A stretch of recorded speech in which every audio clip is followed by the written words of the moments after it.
You spend one day, it's almost like a week. You spend like a week, it's almost like a month. Spend a month, sometimes it can feel like a year.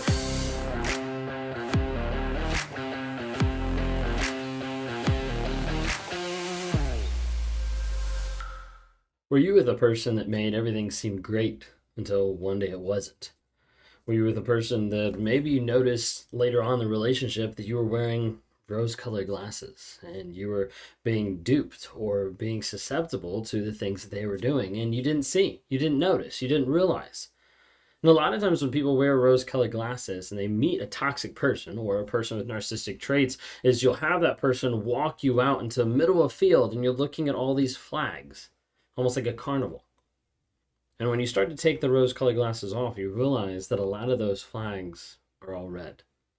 Red flags that are actually there warning you of attributes and traits and ideas and thoughts that the other person is putting out there that you didn't realize in the moment that this person was going to be bad for you. Was going to be toxic, was going to hurt, was going to devalue, was going to discard you. And a lot of times when we're getting into a toxic relationship or a person with narcissistic personality disorder, there's a lot of red flags that we don't see, or that we see and we excuse, or we don't engage with because we don't want to believe that about someone else, or we try to give another reason why it's okay. If you guys are new here, my name is Ben Taylor. I'm a self-aware narcissist on this channel to provide awareness, growth, healing, and change. And do that on multiple platforms, just providing free content out there. So feel free to look at TikTok, Instagram, Facebook, YouTube, LinkedIn to be able to see some of the content that we put out on a day-to-day basis, just to help give you an idea of what narcissism is, what it looks like, and also to help you on your healing, growth, and journey that we're going through. We're also on the Narc app. If you haven't had a chance, download that, check it out. You can learn about the 9 personality traits of narcissism personality disorder. You can take classes, courses on there. There's a lot of different things that are coming onto there as well. Engage with community, ask advice. A great way to be able to get the monthly coaching, the weekly lives that are just inside the app. We'd love to have you be part of that community. If you don't follow already, follow on any of those platforms, just look up Raw Motivations, whether you're watching on video, whether you're listening on the podcast. Either way, thank you so much for being here. Let's jump right into red flags with a narcissist. So a lot of times you have red flags, right? You have flags that pop up in the relationship, and especially at the beginning of the relationship, that you don't really realize, or you excuse away, or it's like, no, they're not that bad. Like it's not that big a deal. So we're going to look at a couple red flags today. One of the ones that pops up that just ties in with narcissism as a whole is that selfishness, that attention seeking, that entitlement, that admiration aspect that a lot of times you'll see in some of the first dates, some of the first interactions. You'll see sometimes that selfishness of like looking for fulfillment and validation from you when you've just met the person, when you're not really sure, getting to know them or anything like that. And they're looking forward, they're dropping small, subtle hints of like how good they are or how they want you to praise them. Sometimes you'll get through the conversation, you realize like, wow, like a lot of the conversation hasn't been, me even telling my story or me even saying anything about me. It's been a lot about them, or it's been a lot about like their past or different people. And it starts to just give you like an idea. It's not necessarily saying, oh, this person's a narcissist. It's just saying like, hey, here's something to be aware of. Here's something to kind of watch out for. Sometimes you'll see the aspect of boundary breaking.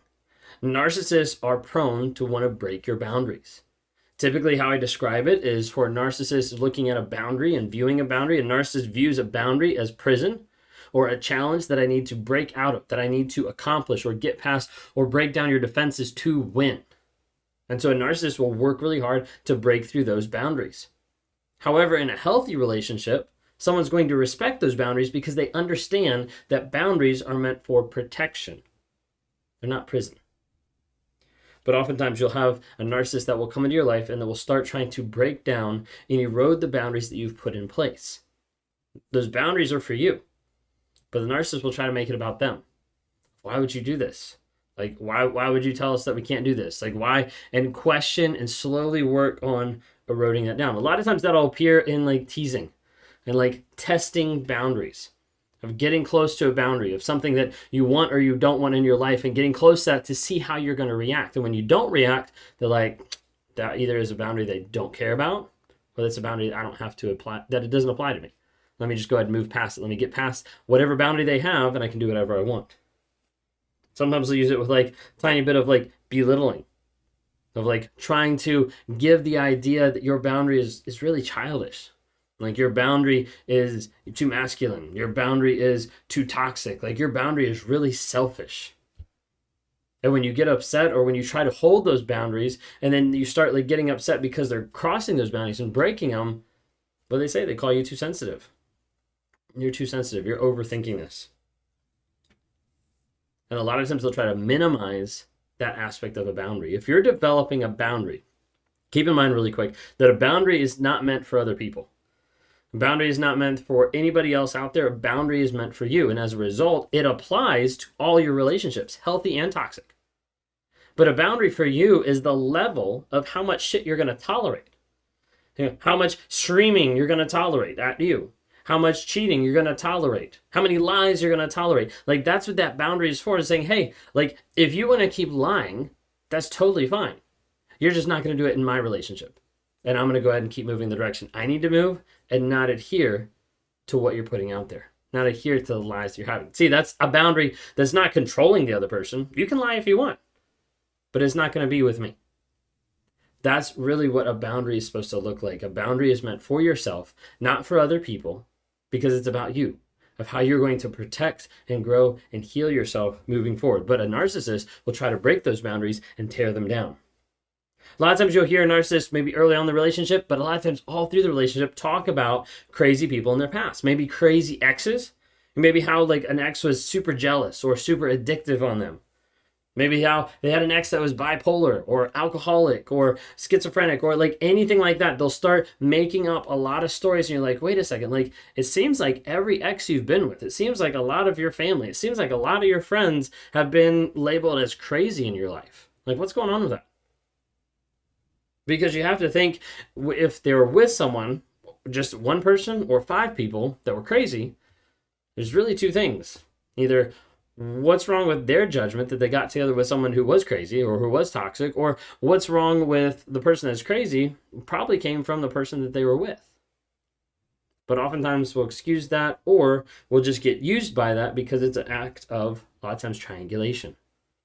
You know, if my ex was super crazy, she would always judge me for my money spending. What that does is sends you the message, don't say anything about money. You know, my ex is always super confrontational. Like, I just wanted to be able to like get along with her, but like she was like super confrontational. Every single thing always had to be an argument. Tells you right then and there, arguing is not acceptable.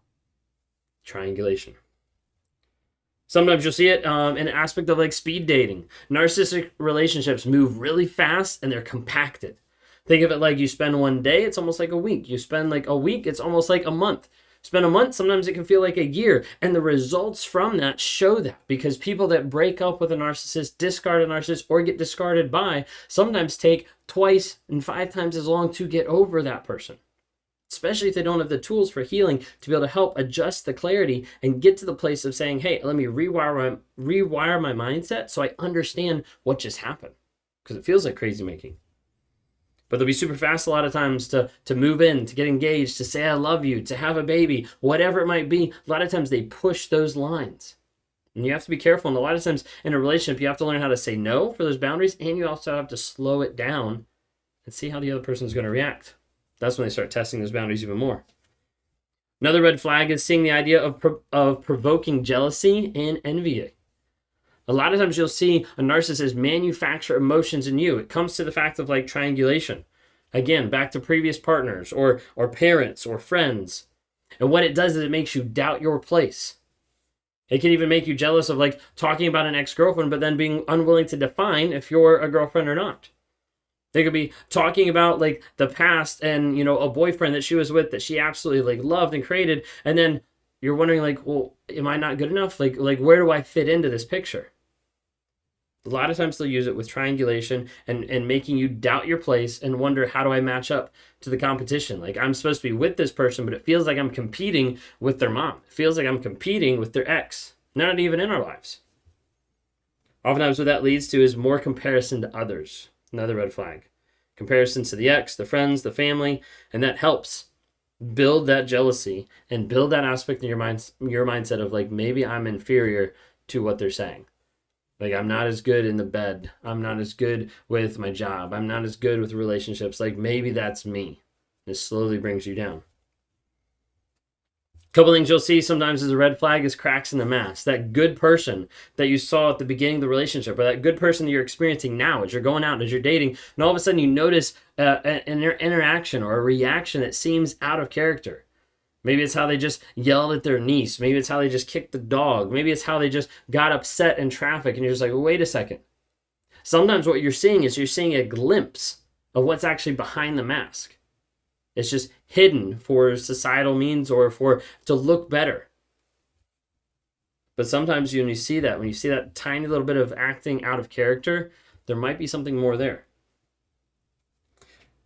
And the last red flag I wanted to bring up is the idea that when you're with a narcissist, you end up having the narcissist become your life. Like, that's it. Like, that's your source of validation. That's your source of income. That's your source of supply, as far as like being able to understand, hey, this person is the only person that I can have. Because a narcissist will get to the place where they treat you as their only supply and they make you isolated. And then they go out and do everything else with everybody else. But like, they get to a place where they keep you isolated from your friends, from your family, and you start isolating yourself just to be there for them.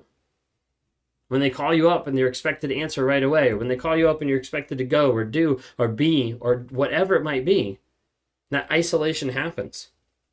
And unfortunately, what happens a lot of times, you get to the place where you start to sacrifice everything in your life, relationships, friendships, work, all different types of things. You sacrifice a lot of things in your life for the narcissist, but it's all one-sided and nothing sacrificed on their end.